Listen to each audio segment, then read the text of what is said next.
have your automatic document feeder up here. It holds about 250 sheets of paper. It scans both sides at one time because it's a two-headed scanner in here. So you won't see it do a second pass through. It'll scan it both at one time when you have a two-sided document. You have 7 paper trays on this machine. So trays 1 and 2 are tandem 8.5 by 11 trays. And tandem meaning they're both the same, same size of paper and orientation. And then trays 3 and 4 are completely adjustable. Just pinch the guides open to adjust for different paper sizes in here. They can hold up to 12 by 18 paper in those trays, so it's a good size of paper. But if you are doing large paper, I would recommend doing it out of the bypass tray right here, just because this has a flat paper path and it's easier to pull larger paper through the bypass tray. It opens up as supporting. All the guides on all the trays need to be adjusted to fit the paper.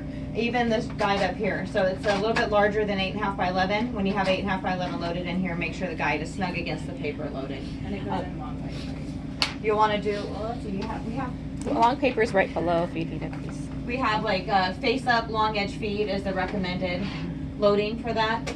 You just want to think of it as however you load paper in here, you want to have paper in the same orientation pulling out of a tray. Okay. And cardstock will go on. Yep, cardstock will go up here, labels will go up here as well. And then just let the device know anytime you load it with any kind of paper. We already have the confirmation. Because I opened up these trays, it's asking me, what did you put in the tray 3? You want to see if it's reading it correctly. If it read it correctly, hit confirm. If it didn't read it correctly, you would go into change settings. And then you have all these different types of paper, plain paper, hole punch paper, lightweight, recycled, custom and heavyweight, and when it detects different sizes, this is a tray 1 is only 8.5 by 11, but if it was an adjustable tray, you would have different size paper to choose from as well. Also, when you are loading paper and you have paper loaded in one of these trays and you're loading it short edge feed, 8.5 by 11 could go long edge or short edge, so you want to make sure that you are adjusting the guides, but also telling the device that this little paper, the size and the little orientation of the paper matches as well. That it does go vertical or horizontal depending on how you load the paper to match. The side tray, the multi-purpose, is that a face-up feed or a face-down? It depends on what you're doing. For labels, it's face up. Okay. Like letterhead, it can be face down, and it gives you little picture graphs on what it should look like when you load it in here. Perfect. Trays 6 and 7 are also just high capacity standard size paper trays, and they hold about 8 reams of paper between the two of them. Oh, nice. So when tray 1 is empty, where does it pull from next automatically? Well, because you guys have this high capacity feeder right here, we usually set it up to pull from tray 6 first and then tray 7 when that's empty. So we can have and all then of it would those go full. white 1 and then 2. The schools that I've trained on with the D series haven't set that up yet 100%. So right now it defaults to pull from tray 1, then tray 2, and then 3 and 4. Can we set it? I can check, but could we set it up so it would automatically 1, 6, pull? 7. Like Yeah, 1, yeah, 6, we 7? can. We'll have IT make sure the configurations are Cardstock. like they should be. Oh, there's some. Are you IT? Yeah, so Okay. you want to put the cardstock. So yeah, it's just a matter of going into like the center rear web on the back end of this machine. So then you also have your toner right here. So if you're changing your toner, you just have this little toner door that you can open up. If you needed to go into the engine, you'll have the full door to open. If you need to go into the engine, like there's a jam, it will tell you what's going on here. If you're already So it familiar tells with you the what to zero do. phone. Yeah, it gives you detailed instructions. And the only thing that moves on here is this little handle. Or not the only thing, but one of the main things. You can pull this out. There's numbered parts right here, and that'll tell you to lift those parts to get the jam out.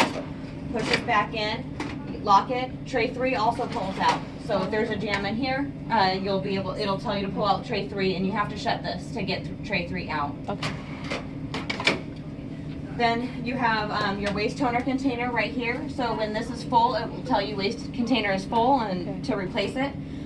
Waste containers are not monitored in the same way that toner is monitored. So if you know you have just put a waste toner container in, call us or email us and get a new one ordered, so that way you always have a backup on hand. The device will shut down if the waste toner is full. Are we sending the old waste cartridges back to you, or are those just being disposed of? What do you guys normally do? We just dispose of the toner. Okay, yeah, you would just follow the same. Okay. They're completely recyclable. Okay, And it's a perfect. plant-based toner that's used in here, so it's biodegradable as well. Awesome. Yeah, it's really cool. When you're talking about the cardstock, we're used to putting it in the second drawer. Can Okay. we still do that, or is You that can not still do good? that, but I would recommend doing the bypass tray. Yeah, we were supposed Yeah. to be doing the And- bypass, I thought. Yeah, It bypass holds is a helping ream of something. paper up here too, It's so just it's. it's a battery won't jam as much. Is that what you're? Yep, exactly. Okay. Yep, it has a flat paper path, and if you're doing like a heavy cardstock, sometimes you get like a curl in it from pulling from trays 3 or 4. But if you pull from the bypass tray, it stays I did flat. tell it that you gave it heavyweight paper, 'cause it really So whenever likes you to know load, what you gave you it. would come in here and then change settings and make sure that it says heavyweight right here, and then you would change the size. If you guys aren't sure on a paperweight, let me know. Also, if anybody is interested, there in the bottom of the copy corp basket, there's these little like tutorials that I made up Oh, cool. on how to do a lot of things. There's even one that tells you how to use the laminator. I'm gonna update it for the new comic. Thank you. Thank you, Dana. Yes, thank you. Super worker. Also, under the glass, the starting point here is in the left corner. There's a little arrow in there to help direct you if you don't remember. You have, I'm trying to think of all the bells and whistles here. You have a USB right here. I don't know if you probably haven't enabled it. Okay. So if you plug a thumb drive in here, you want to print from it or scan to it, you have those capabilities. The documents that you print from a USB just have to be a PDF format. So save your Office document, Word document, or Excel document as a PDF, and the device will be able to see them. And then you can scan to them all you want as well. Whenever you plug something in, you'll actually get a pop-up that automatically just comes up saying, do you want to print to or scan to or print from? Just follow the path. It'll look like all the other buttons that we touched today. So then you have a power button right here, and then if you notice, you have another power switch right here. This goes to the user interface, and this goes to the engine. If it's frozen and you need to reboot it, you can just press this, let it reboot like a computer, and then turn it back on. If it needs a full shutdown, which is very rare, if it needs a full shutdown, you would do the top button and then the engine. Wait a couple minutes and then turn them back on, engine first and then the user interface after that. Usually at that point you want to let your IT know, or maybe reach out to us that you're having such a problem that you turned it off, just so we can come and make sure that everything was that everything's functioning like as it should. Then we get to the finisher. So this is your finishing unit. It hole punches and it staples. Another feature that we are discussing on this machine is also adding a booklet making piece to it where it would fold and staple.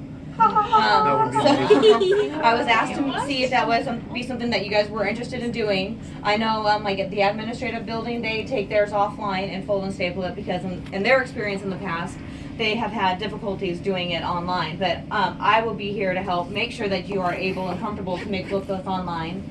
I find it to be one of my favorite features of having one of these production machines because it does work so well with the right finisher, and it's cheaper than printing booklets than like on the smaller device over here. And the reason why it's cheaper is because if you do like a 12-page stapled packet on either device, then you're paying 12 clicks, and that's how we charge you, X amount of pennies or whatever per click.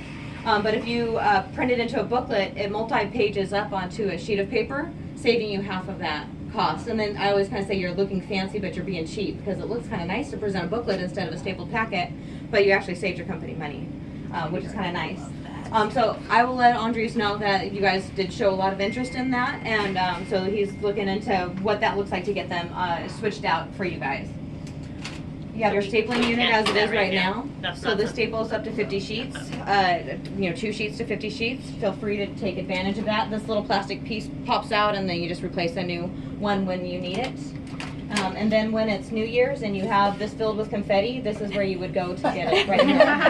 So it also tells you, like hole punch is full, please empty, or staples are getting low, please order more. Okay. Staples are usually a purchasable item. They're not usually part of the contract, but I don't know what Mercer Island included.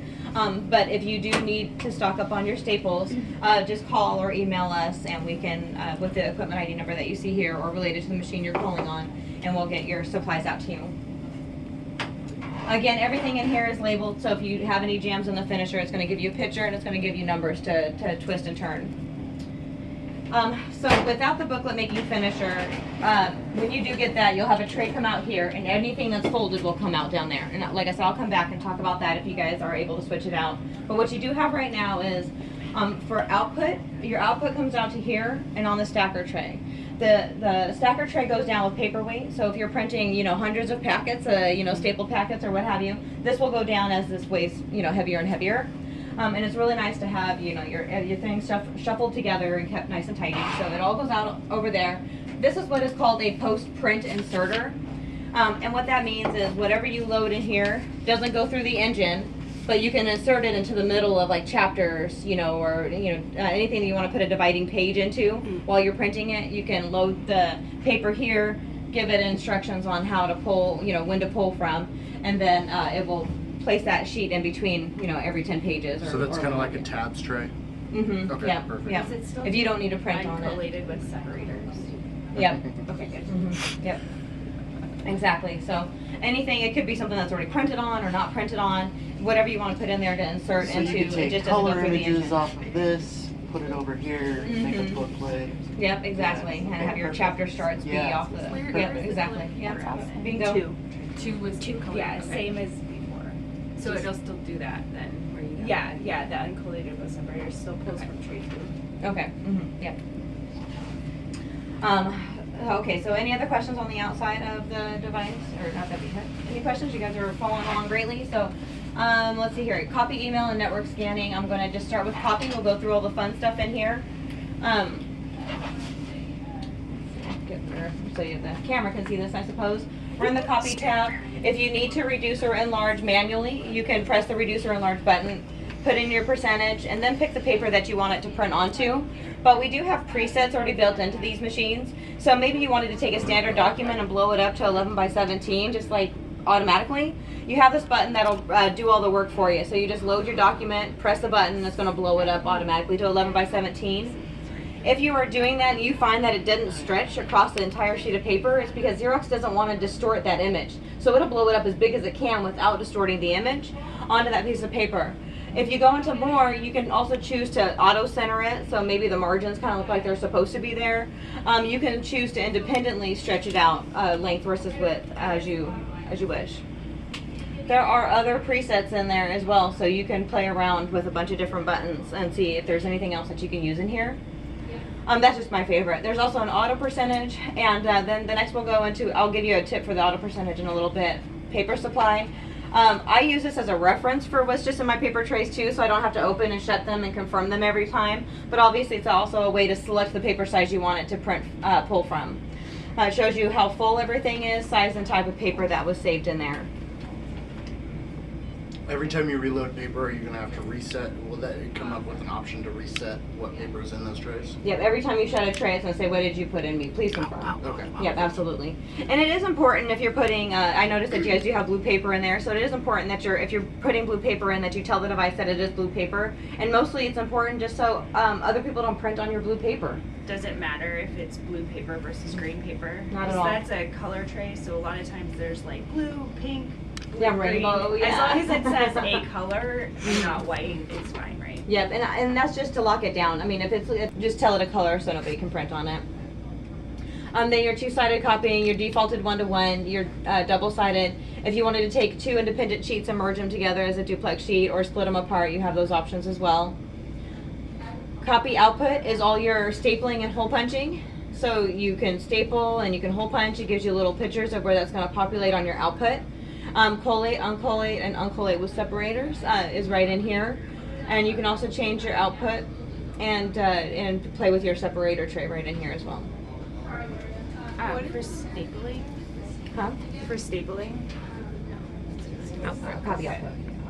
Separating. Oh no, you're fine. Right here. Thank you, right here. sorry. No, you're good. I was having a hard time getting it to do like this kind of staple. You're welcome. So then, let's see here. You can lighten and darken. You have some other options in here, but I'm going to kind of dig around. Image quality is just to adjust the image quality right here. It's already on auto suppression for background, which is great because if you're making copies of like blue paper, it's going to automatically reduce that blue grain that you get on the back. Then layout adjustment. I do like to go into a couple of features in here. there's this book copying tab. It allows you to take a copy of a book, and what it will do is it'll scan both sides of the book and print them onto their own 8.5 by 11 piece of paper, stabilizing the text or graphic and making it look really presentable. And what you do is you just open the book and you put it in the top left corner. It doesn't matter what side you're copying, both left or right, you keep it in the same spot. It's going to know to scan that left or right page, and you don't have to worry about moving it off to the side or anything anymore. Let it stay put, scan the pages you want, hit save, and it's going to print them out onto 8.5 by 11 paper. Well, you might need to scooch it a little if it's a non-standard size book. Correct, yep, and that would be, the tip I have is this auto percentage. Making sure you pick the right size paper that you want it to print onto, and then go into a layout adjustment and turn that on. Auto percentage will automatically adapt to that smaller booklet fitting onto the larger page. And then also, like sometimes we have like music books or something like that are a little bit bigger. It will help shrink that down to the appropriate size if it fits on the glass. So what was the thing you put? Auto percentage. Yeah, for the under reduce and enlarge. And then book. And it's set to auto percentage already? Copy is so nice. It's set to usually defaulted to 100%. Okay. And you align it on the left side of the... Yep, you'll start it on the top left of the glass, and it gives you a little picture too. So when you're doing it without me here, it gives you like instructions and little tips. Perfect. Yeah, exactly. So that's what I love about these machines is they try to be helpful. Another feature I like to point out is called original size. So if you were ever making copies of 2 different sizes of paper at the same time, it can be kind of a hassle. When you come into original size, you have 2 different pieces of paper you want to make a copy of because you want them on their own, the matching size output. Original size says auto detect, and as logical human beings, we think that's automatically going to detect what I want it to do. But it was designed for efficiency just to pull the top sheet and copy everything onto whatever that size of paper is. So that could be too big or too small depending on the rest of your pile. But if you come in here and tell it mix size originals, you've now told the Xerox that I need you to scan every page as it goes through the document feeder and find the matching size of paper to print it onto. So your output is the same as your input. The caveat is, and it shows you little images here, is that they just have to share a common edge. So legal and standard share that 8.5 inch common edge. You would feed that through the document feeder together. And standard and poster or tabloid size share the 11 inch common edge, which you would feed through the document feeder at the same time. But everything else can stay in the order. You just want to align that common edge. And then you have this feature called Edge Erase. Edge Erase is great if you have any kind of notes or staples or hole punches in the margins and you want to kind of clean up your margins so the document looks like an original again. You can come in here to the individual edges, clean up that left margin that usually has the hole punches in it, top, right, or bottom margins. You know, people might have made notes in them. You want to take that out. You can clean up all edges equally, like cropping a photo, for example. The one thing I do point out in here is that it says print to edge, but it does not print to edge. The copier needs a white edge mark to identify the end of the paper. So it will push it out to about 1/10 onto the paper, 1/10 of a margin onto the paper. If you guys want something print to edge, print it on a larger size and put it down. It's just easier to do it that way. Yep, it's the best way to do it. So then I'm gonna move on to another tab here called Output Format. So if you do get the booklet making finisher, this is where you would want to go. You have the option to create a booklet right now. It's just not going to fold and staple.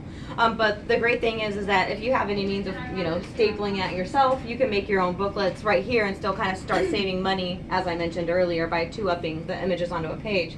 You would just turn it on, and now it's going to load your documents here. Now it's going to multi-up everything into a booklet format. You can also add covers, so and we'll go over that when you guys get the finisher, how to pull covers from like the bypass tray, the body of the book from another tray, and have your output be, a nice little book.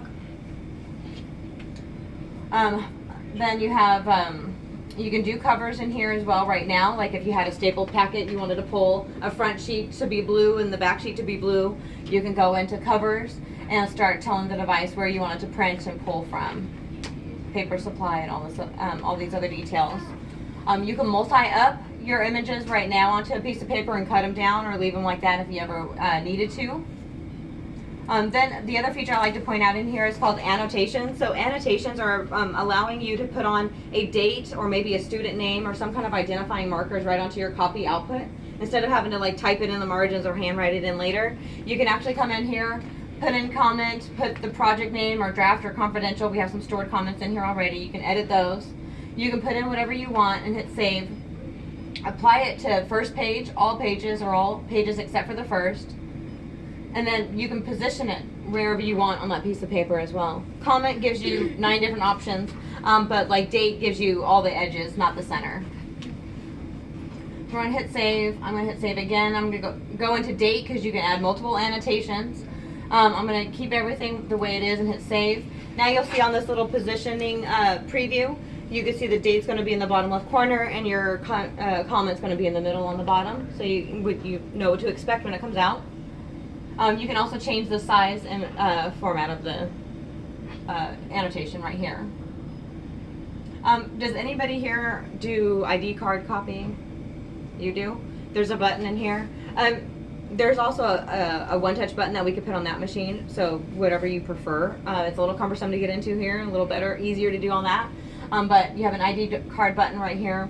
Just turn that on, hit save, and this is going to allow you to make copies of 2 different sides of something and have them print on one side of a piece of paper. So once that's on, just make sure it's on the paper that you want it to print onto. Put the ID in the top left corner. Hit start. It's going to scan the first side and prompt you to flip it over. When you flip it over, you put it right back in the same spot, which it feels illogical to do that, but that's what you do. Hit start again, and we'll scan the second side and then print the first image in the top left corner, moving the second image halfway down the sheet. You can even blow it up. I mean, who doesn't like to see their driver's license at like 160%? But it's easier for reference or file keeping too, for that matter.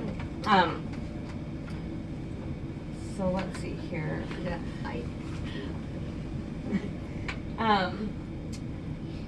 Those are all the main features that I like to point out in this training. Is there any questions or anything else that you want to see?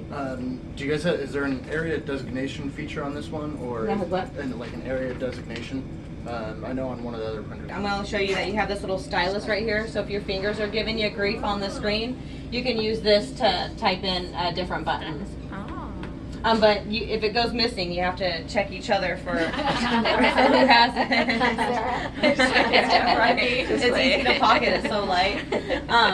Okay, so then I'm going to move on to email. Do you guys do both email and network scanning? Email's not set up on this one. Okay. It is on that one. We just hooked this up online. So Okay. unless Andreeves has gotten in there and updated the address book, it won't be set up on here. It won't be on there yet. Okay. Okay. Well, do you guys do network scanning and email, or just one or the other? We haven't done network scanning yet. Not at all? Not Okay. at all, no. The difference, just for anybody that's wondering, is network scanning goes to a file folder on your computer as opposed to your email. So you can have as many files set up like per person or per group, or whatever that looks like for the most efficient workflow for you, to have your scans go directly into a file folder instead of your email. We will we'll go through email, and network scanning works exactly the same. So if you guys do ever get set up with wanting to go that route, Baby steps. you'll be familiar with it. Yeah, exactly. Yeah. So since nobody's in the address book yet, let's see real quick here. If you did, nope. Okay, that would be really fast. But you can go into new recipient, type in the email address that you want to send it to, hit add, and then when you close the screen, your recipients will be listed right here. You can select them and remove them at any time if you change your mind. In the future, I usually do new recipient, type in the first couple characters of my name, and then press this little address book that's in the top corner here, and that will search.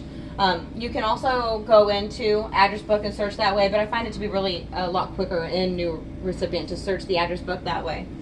Then on this front screen right here, this device only prints in color, or only prints in black and white, but it sees in color. So all your scans will come through in color unless you change them from color to black and white. We're not charging you to scan, so it doesn't matter to us if you're scanning in black and white or not. That's not how you're getting billed. So we like to default in color because it's prettier to see in color. But if you need to change that for file size or any other kind of quality issues, you can adjust that right here, or quality concerns. If it's a two-sided document, tell the device that it's two-sided, and that way it will scan both sides for you on a single pass-through. You cannot change where the email comes from, but you can change the subject of the email right from here, change it from the standard default, and then type in whatever you want. You can also change the message of the email from here, delete the standard default, and write in whatever you want, up to 50 characters. Will it go back to the defaults? Mhm. Okay, Yep. perfect. Everything will go back. How long did you have it set out? I have 60 seconds no or? idea. Okay. It hasn't tried to time out on me yet, so I would imagine at least 60 seconds. Advanced settings, you have color adjustment options in here, but what I do point out to people is resolution. We always set our scan quality to 200 DPI, bless you. But if you needed to maybe have a parent signature and it's really light, you want to make sure that signature comes through on your scan, you can make it darker and go to 300 or 600 dots per inch. In our office, we do 300 dots per inch for anything that's like a contract or small print or light print. That 300 just seems to capture it a little bit more in detail.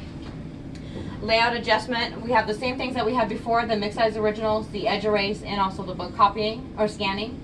And then in email options, what I do point out in this very back tab, you can change the attachment name from here. So you don't have to go into your computer and save it as whatever it should be named. It can just go to your computer as the desired name. But you can also change the file format. So it should be on PDF by default. We'll talk about that as well. But if it's on any of these other features, you have you'll see that the screen changes. But on PDF, you can secure a document, putting a passcode on it to ensure that only so-and-so sees it, you or whoever you give that passcode to. But the other feature I like in here is a single file for each page. You know, when you load this document feeder up with a stack of documents, they're generally going to scan all into one PDF for you. But maybe you had a stack of documents that you didn't want to scan into one PDF, so you're going to scan them one at a time. If you came back to this file format tab and selected single file for each page, you can load this at one time. It's going to scan everything into one email, but everything will be broken apart into its own PDF for you. Can I just clarify something? Yes. So, like in kindergarten, we have a lot of little special books that we do. And so you're saying we could scan that into a file and then every year we could just come back and print Reprint that it. same thing? Yep, Is that absolutely. something, Noel, you help us set up, or is that? Yeah, with a little help, Make I'm that nice, sure. easy. Because I mean, Yeah, there's so our many Yeah. CCC little can absolutely funky help you. ones. Okay, cool. Yeah. You guys Yeah, already sounds like like it, format yeah. on, like a booklet or Because that would- something, when you guys send it We in, do. it'll say I in try that to same give them format when you copy-friendly go to print it originals out. for Yeah. later. Well, I know, but she's saying we could keep it on Yeah. the network. Yeah. And so then every year we would just come in and say, okay, we want numbers 1 through 10, and we could even probably do it not here. We would just at our desk. Yeah, you just Yeah, put it in the exactly. computer. Yeah, and then it would just pop That's so out. cool. Copy cord would stick it in boxes. But you have Yeah. to help us. That Yeah. would do. Yeah, I save can us a always ton come of back and time. help. So chill. Oh, wow. Copy part of business. No, because then you could do it from your computer, right? Yep. I even have like the ability now to. Any other questions on email? If you did network scanning, all you would do is go into network scanning. You would have folders listed here. You would select the folder you want to scan to. All the same features are in the same places. Resolution, all the same copying, layout adjustments, the filing options are all here as well. So it would just be the same as you're already going to be familiar with the email. It's just going to a file folder instead. So that's basically everything on this machine. The other one's going to be much harder to snuggle into, but I will just show you guys the equivalent. One thing I didn't point out yet is if you are making a copy of something, and I had to do this at an elementary school for Seattle Public Schools. If you're making a copy of something, well, let's make sure I can make a copy of something. But this screen right here, anytime this screen is processing, let's do.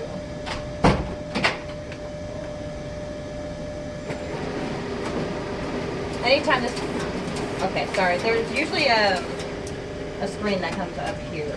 One moment, let me get my act together here. Maybe I'm not in copy mode, here we go.